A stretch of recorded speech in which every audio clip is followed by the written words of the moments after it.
صباح الفل عليكم. الحاجة الجميلة جدا ان هنا في النمسا ما بنسمعش ايوه الاهرام، ايوه الاخبار، ايوه الجمهورية، ايوه اليوم السابع، ايوه مش عارف ايه، ايوه ايه، ايوه يا فندم. في كل اشارة مرور نسمع ايوه ايوه ايوه الجرايد، اقرا مش عارف ايه. لا، هنا في النمسا الموضوع جميل جدا، الناس بتيجي فيه هدوء، بتحط الجرايد زي ما انتم شايفين هنا،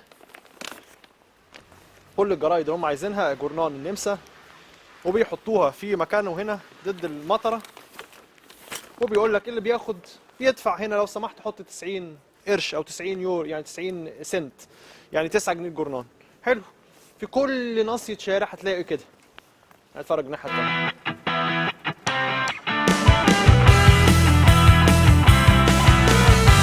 هنا اهو كمان جرايد زي ما انتم شايفين، كل واحد استوجب امانته، يعني هما بيسيبوا الجرايد، جورنان طبيعي جدا اهو، كل حاجة موجودة، وان النمسا عملت حاجات كويسة في الاولمبياد بتاعت الشتاء زي ما انتم شايفين. وعايز تاخده، عايز تاخده، عايز تقراه وتحطه تاني ماشي، ولكن لو هتاخده معاك بيتك بتدفع 90 قرش. تعال اتفرج على جورنان تاني، يعني زي مثلا اهرام، اخبار، يوم السابع اهو، الكورير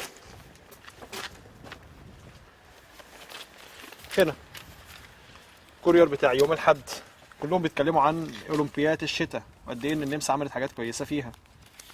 شايفين سبورت، كل حاجه موجوده، تدفع اللي انت عايزه، عايز تاخده تاخده وانت وامانتك.